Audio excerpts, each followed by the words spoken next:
오늘은 을지문덕 장군이 수나라의 침공을 살수대첩에서 물리쳤던 시절 고구려를 다스리고 있던 제26대 국왕 영양왕에 대한 이야기를 해볼까 합니다. 고구려는 전성기가 지났던 시절에도 우리가 생각하는 것보다는 훨씬 더 강했다고 하죠. 당시 세계 최강국이었던 수나라를 상대로 당당히 맞섰던 것이 그 증거였고, 그 중심에 바로 영양왕이 있었습니다. 그는 대체 어떻게 대제국의 침략을 물리칠 수 있었던 것일까요? 지금부터 영양왕의 놀라운 업적과 그의 지혜로운 전략에 대해 자세히 알아보겠습니다. 영양왕은 590년 10월 아버지 평원왕의 뒤를 이어 왕위에 올랐습니다. 그의 본명은 원또는 대원이었던 것으로 짐작되며 풍채가 준수했다고 하죠. 어린 시절부터 총명했던 영양왕은 겨우 7살인 565년에 태자로 책봉되었습니다. 무려 25년이나 태자 생활을 하며 국정을 배웠으니 나라를 다스려야 하는 왕으로서의 준비는 완벽했다고 할 수 있겠죠. 영양왕은 즉위 초기부터 나라를 위한 큰 뜻을 품고 있었습니다. 그중 하나가 바로 역사정리 사업이었죠. 600년에 그는 태학박사 이문진을 시켜 방대한 역사서를 정리하게 했습니다. 당시 고구려에는 소수리망 시절 편찬된 유기라는 역사책이 있었는데, 영양왕은 100권이나 되는 유기를 5권의 신집으로 만들었죠. 이 작업은 단순히 기록을 정리하는 것뿐만 아니라 국가의 정체성을 바로 세우고 미래를 준비하는 중요한 일이었습니다. 역사를 정리함으로써 고구려의 위대함을 다시 한번 백성들에게 깨우쳐주고 고구려가 앞으로 나아갈 방향을 제시하고자 했던 것이죠. 또한 영양왕은 문화의 발전에도 큰 관심을 가졌습니다. 그는 일본의 해자, 담징 등 뛰어난 학자들을 파견했죠. 이들은 일본의 불교와 선진 문물을 전파했고 일본 문화 발전에 큰 영향을 미쳤습니다. 이를 통해 고구려의 문화가 얼마나 우수한지 알리고 주변 국과의 관계도 개선할 수 있었죠. 하지만 영양왕 앞에는 큰 위기가 다가오고 있었습니다. 바로 중국을 통일한 수나라의 등장이었죠. 수나라는 고구려를 제외한 주변국들을 모두 굴복시킨 후 이제 고구려를 노리고 있었습니다. 이에 대비해 영양왕은 과감하고 지혜로운 전략을 세우기 시작했죠. 598년 영양왕은 과감하게 선제 공격을 해버렸는데요. 말갈 군사 1만 명을 이끌고 수나라의 요서 지역을 공격한 겁니다.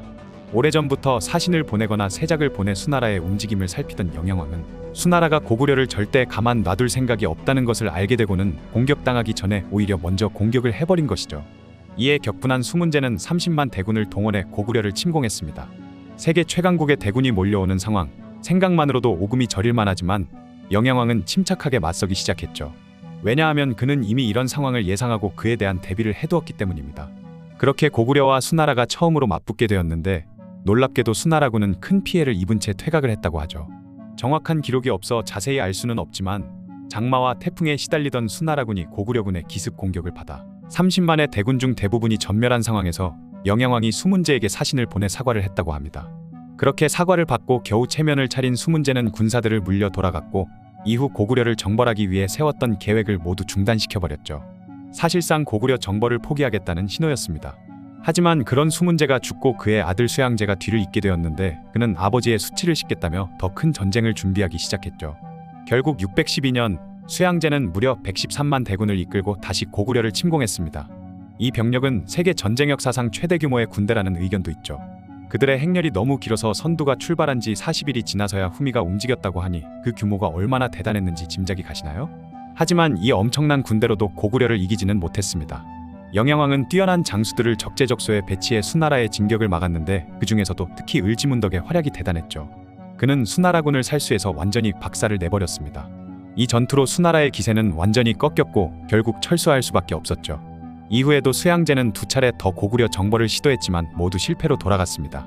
결국 수나라는 이 전쟁의 후유증으로 멸망하고 말았죠. 강대국 수나라를 무너뜨린 영양왕의 승리는 그야말로 세계사를 바꾼 사건이었습니다. 그럼 이제부터 영양왕이 대체 어떻게 이토록 성공적으로 수나라를 막을 수 있었는지 그 비결에 대해 자세히 알아볼까 하는데요. 첫째로 그는 전쟁 준비에 철저했다고 합니다. 영양왕은 요동지역 19곳의 산성을 축조했는데, 특히 병류와 주변의 6개 산성은 수나라의 대군이 쳐들어왔을 때 적의 침입을 막는 요새이자 고구려군의 전진기지 역할을 했죠. 둘째로 영양왕은 외교에도 뛰어났습니다. 그는 수나라와 겉으로는 평화를 주장하며 속으로는 전쟁을 준비한다는 뜻의 화전양면 전략을 구사했습니다. 한편으로는 그들에게 조공을 바치며 관계 개선을 시도하면서도 다른 한편으로는 국경 수비를 강화하고 주변 민족들과 동맹을 맺었죠.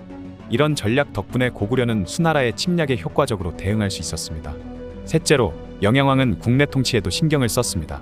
그는 백성들의 삶을 안정시키고 국가의 기반을 튼튼히 하는 데 힘썼죠. 덕분에 오랜 전쟁 중에도 고구려 내에서는 큰 혼란이 없었다고 합니다.